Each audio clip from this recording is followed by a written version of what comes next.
Hello everybody.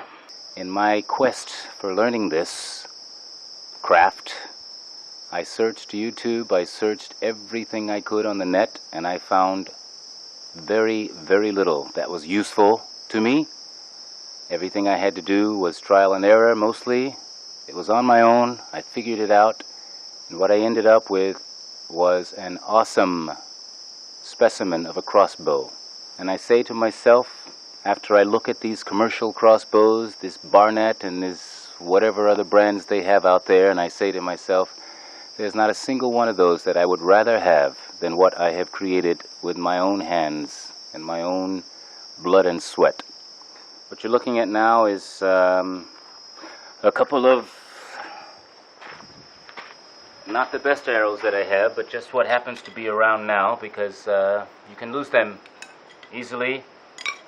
And it takes time to make, and I'm pretty lazy, so I only make as many as I need at the moment. Also, you lose them because the crossbow is so powerful that you're lucky to get any arrow back, even if you see where it goes, especially if you hit something hard or stiff like a tree. It will go about this much into a tree at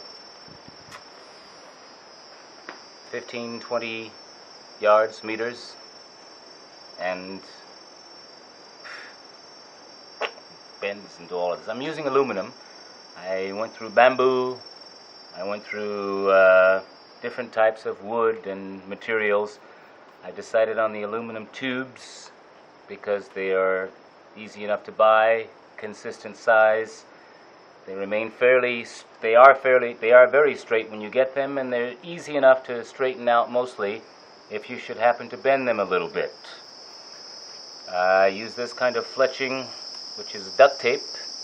I only use two, vanes, and it works very well up to 40-50 yards. I can hit bullseyes. Of course, the art of crossbow hunting, whether you have one handmade like mine or commercial, the art of accuracy remains the same. You must know what you're doing in order to hit targets consistently. And I've pretty much gotten to that point, and I'm using less than perfect things. As you can see, there are 3 different lengths here, 3 different heads. One has a sharper point, not very sharp. One is a lead point, that's kind of blunt, and one is even more blunt, that's a bolt. Screw about this long in the arrow. Okay, and this is what I have thus far going on. This is one of the prototypes. This is one of the later prototypes that I was working on. This is, when I started this, I wanted to do a longbow, and it was all about survival in the wilderness. How do I do this? So I started working on this, and it was, again, as I said, day and night, dreaming about it. Chopping, chipping. I tried bamboo, I tried wood, I tried all kinds of stuff. I broke damn near everything. I didn't just want a bow, I wanted something powerful enough to bring down at least a deer. And I got some good stuff. But after a few shots, it would break, or the string would break, or something would break. So I had to keep working to figure out how to get something that would work consistently and very accurately and very powerfully and very well. I don't know if you can see this here, but this is the release mechanism, and I carved this out of the stock, and in this case it happens to be, as you can see, 2 pieces of wood laminated together. Not one of my best, but it's an old one that I'm not really using to show you here, and it worked fair enough, but wasn't good enough for the power that I wanted. At least the stock. I have to use, if you want a really powerful one, you must have a plate here, because what holds this release in will cut through the wood. It will cut through the fucking wood if you have a powerful bow on there. And I use leaf springs, and I'm hooked on them. Leaf springs are awesome. It comes from a car. I don't know if you know leaf springs. I'll show you here. Where's the leaf spring? Where did I put it? Oh, here it is. This is a leaf spring. It's one of those things you find on the bottom of a truck or a car. And and you have to cut it. And you have to be very careful when you're doing that because of the heat, temperature, and all that stuff, that it could affect the metal. It's springy metal, and it's very, very powerful. As a matter of fact, I don't have it here in front of you, but I will show you later what I came up with, my final product, that is powerful enough to bring down anything short of an elephant, and probably an elephant too. These are all fairly blunt heads, but with a broad head with sharp blades on it, I'm sure it would even bring down an elephant. But again, that's not this one I'm talking about. This one I haven't tested. It's a little bit shorter. Also, one of the things I want to say is I wanted to make as compact as possible weapon. So, because one of the things about crossbows is you can get a lot of power from a leaf spring this big, you know, or the one I just showed you, really big. But when you're in the woods or whatever, you've got to have the space for this thing to do what it does when it's shooting. And that's, for one thing, not easy to carry, this huge, wide thing. And but the drawback to having a small, compact one is, though, the smaller it is and the more powerful you want it, the harder it is to cock. I won't go too much into that or too much into anything. If anybody's interested in what I'm doing so far, what I'm saying so far, and you leave comments, and I will tell you everything I know. I will share with you. But I just want to put this out there and see what you guys think. I looked on the YouTube. I looked on the internet. I could find nothing. And the stuff that I found on the internet, which was actually quite a bit, most of it, 85–90% of it was, to put it nicely, shit. And it did very little to help me in my journey. Okay, so here's one of the latest ones I just wanted to show you, and some of the arrows. Now I'm going to move to the finished product that I have thus far. This is my finished product. Isn't she a beauty? Okay, this one can be, when I was doing this, the first ones that I made, I could pull by hand, and it was pretty hard. Second ones, the later generations of them, I had to use a cocking string because it was too much for the hand to pull. And this particular one, I had to move up to an actual cocking device, which is not the most convenient, but it's fairly simple and fast to use, almost as fast as the string. And here's the cocking device, okay?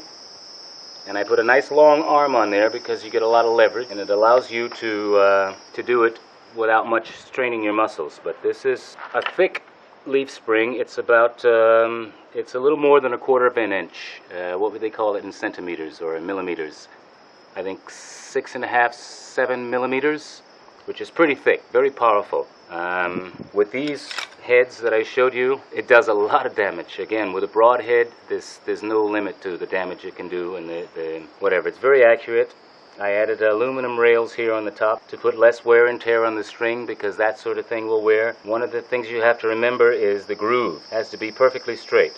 And that's not the easiest thing in the world, but it can be done, and this works out well. This particular release, as opposed to this other one I showed you, this is 3 different pieces here that I cut out, made actually from leaf spring, and put together with pins. But this piece is one solid piece of metal, and you have to have the proper tools to do that. That's unfortunate. And I've got a bigger plate on here, as you can see, to keep this strong. I broke quite a few handles before I decided on this design, which the thumb fits through like this, and it's very comfortable. Instead of using the spring, my idea for this whole thing from start to finish was to make it as simple, as powerful, as accurate, and as effective, as practically made as possible, without a bunch of little parts. So if you're out in the middle of nowhere and you, for instance, if I use this rubber band here to keep this in place of a spring on the outside. If this should happen to break, or if something should happen to go wrong while you're out there, you can easily replace this and fix it. If I use the spring internally, which I could have done, then you got problems, because how often do you find springs lying around that would fit, you know? So anyway, like I said, if you guys are interested after this and you want more details, I'll go into more details. But for now, I'm just going to skim through this. And in a minute, I will show you how it shoots, because I know everybody's wondering about that. Just to give you a quick... Oh, by the way, if you're going to use leaf spring, which I prefer, the reason this leather piece here is on there is because if you don't use this properly, if this steel happens to break, it will shatter and it will fly, and it can be not only dangerous, it can be deadly. It can be deadly. It will kill you. And this is usually where it breaks, from somewhere between here and there, not out here. And you see the way this is designed? This is very important. If you're going to use this, you must know what you're doing. Again, if anybody's interested, I will show you the links that I have, that I've found on how to make this work for you. Okay? But you don't want to mess around with this. I was lucky because I didn't know shit when I started. Excuse the expression. Fuck that. I didn't know shit when I started. But I was lucky that I never had any serious accidents with it. I did have some accidents though. Anyway, here's the cocking device. Here's the crossbow. It fits these hooks under here like this. Okay? And this part with these little notches here, you see? You see these little notches? I don't know if you can see. Anyway, I'll check this later. Do that there like that. That fits here. Let me turn the profile. Okay. And then from the top of this long thing, you just make sure that's there. You pull it back and it clicks into place. Okay? Now it's cocked. With this, I get about a 7.5 inch, 8 inch draw. The line starts here and then it goes back this far, about 8 inch. That's not much considering what some of the crossbows are, but the poundage is very heavy. It's probably close to 300 pounds. I don't have any way of testing this, but I've done a lot, and I know that it's very powerful, and you'll see what it can do in a minute. This is one of the longer arrows. I have found that the longer arrows seem to work a little better, and especially if you have something heavy like this. The heavier, everybody thinks speed is the thing, but speed is good, but a heavier arrow is going to be better for your crossbow because it is a machine and there's a serious, violent action that happens when you release this trigger. And it can loosen the screws, it can break the string, it can do all kinds of stuff. If you have a heavy arrow, you've got a lot more energy behind it than using a lighter arrow and thinking about speed. I happen to think I have the best of both worlds because this is a very heavy thing, a very heavy bow, very powerful bow, and a heavy arrow, and it shoots lightning fast. I'm going to shoot at a target that's about 15-20 meters from here. 15 meters from here. Okay? And you'll hear the difference. Okay? So let's just line this up, find the best angle for it. Zoom in there. That's about 15 meters away. I don't know what it looks like from your perspective, but here we go. 1, 2, 3. Crossbow. Leave your comments and questions if you're interested, and if I get enough, I'll tell you a little more about how it's done. Thank you.